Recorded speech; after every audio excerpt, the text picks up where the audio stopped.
Assalamualaikum warahmatullahi wabarakatuh. Perkenalkan, nama saya Aditya Kurniawan. Pada kesempatan kali ini, saya akan menjelaskan program tugas akhir saya yang berjudul Perancangan Sistem Informasi E-Voting, Pemilihan Kepala Desa Berbasis Website. Di dalam program ini, yang dapat mengakses yaitu admin dan pemilih. Sebelum masuk ke dalam sistem, saya akan memperlihatkan database-nya terlebih dahulu. Di dalam database sistem e-voting, terdiri dari 4 tabel, yaitu tabel voting, digunakan untuk menampung data voting. Tabel kandidat digunakan untuk menampung data kandidat. Tabel pemilih digunakan untuk menampung data pemilih. Dan tabel user digunakan untuk menampung data admin. Sekarang kita masuk ke dalam sistem dengan hak akses sebagai admin. Langkah pertama yaitu login sebagai admin dengan memasukkan username dan password.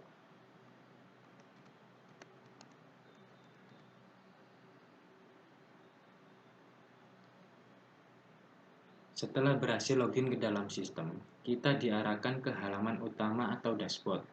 Di halaman tersebut, menampilkan jumlah pemilih dan jumlah kandidat yang terdaftar di dalam sistem, serta jumlah pemilih yang sudah dan belum melakukan voting.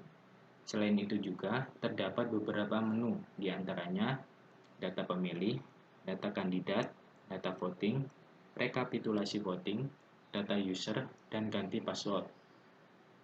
Admin memiliki hak akses penuh terhadap sistem. Hal pertama yang dapat dilakukan admin yaitu mengelola data pemilih. Di halaman data pemilih, terdapat identitas pemilih dan beberapa fungsi, diantaranya tambah pemilih baru.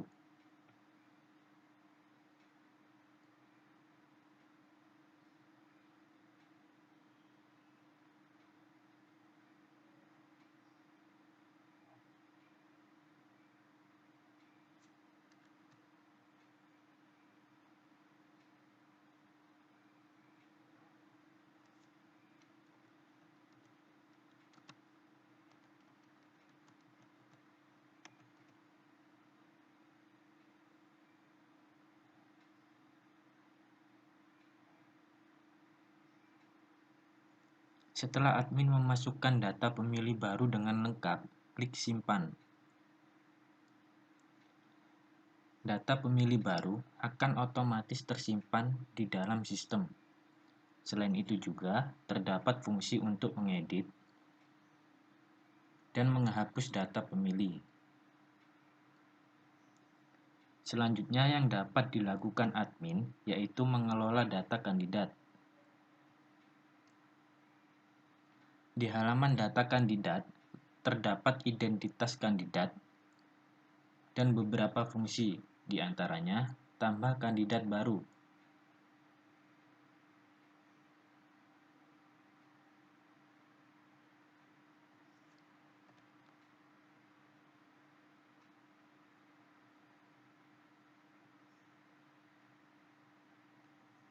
Setelah admin memasukkan data kandidat baru dengan lengkap, klik simpan.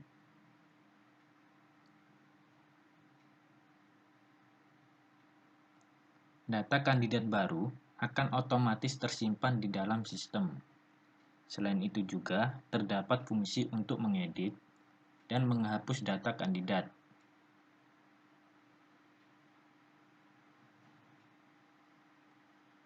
Selanjutnya, pada menu data voting digunakan untuk menyimpan data hasil voting.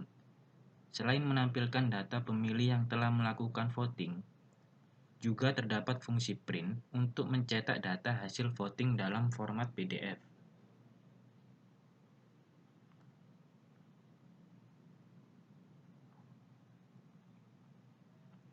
Sedangkan pada menu rekapitulasi voting, digunakan untuk memfilter data hasil voting, di mana pencarian data hasil voting dapat dikelompokkan menurut jenis kelamin pemilih, usia pemilih, dan kandidat yang telah dipilih. Selain itu juga terdapat fungsi print untuk mencetak data hasil rekapitulasi voting.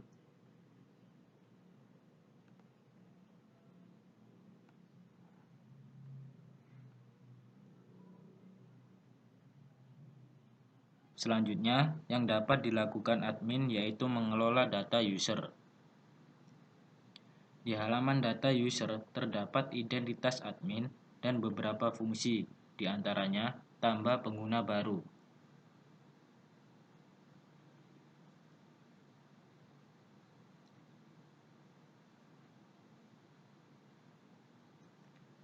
Setelah admin menambahkan data admin baru, klik simpan.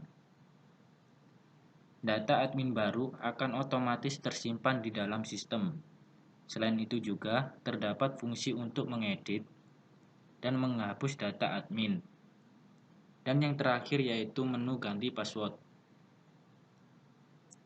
Pada halaman ini, admin dapat merubah password dengan memasukkan password baru.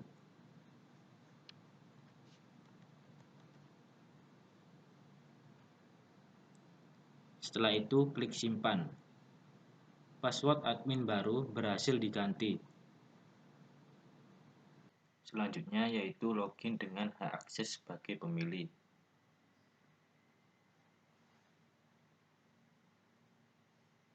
Langkah pertama yaitu login sebagai pemilih dengan memasukkan username dan password.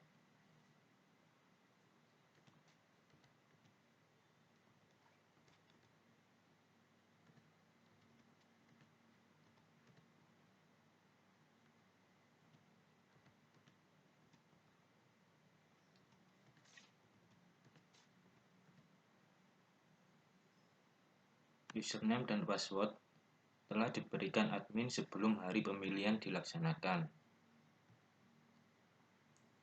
Setelah berhasil login ke dalam sistem, kita diarahkan ke halaman utama pemilih. Di halaman tersebut menampilkan beberapa menu, di antaranya menu Quick Count, digunakan untuk melihat data hasil perolehan suara sementara.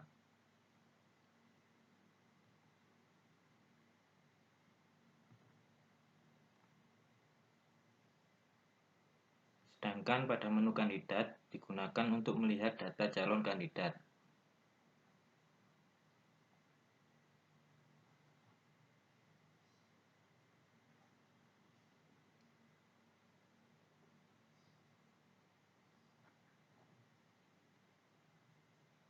Dan menu voting digunakan untuk memilih calon kepala desa baru. Caranya dengan memilih salah satu bakal calon.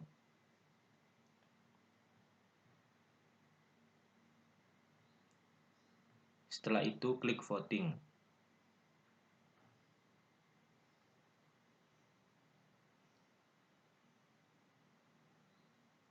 Sekian penjelasan program yang saya sampaikan. Terima kasih. Wassalamualaikum warahmatullahi wabarakatuh.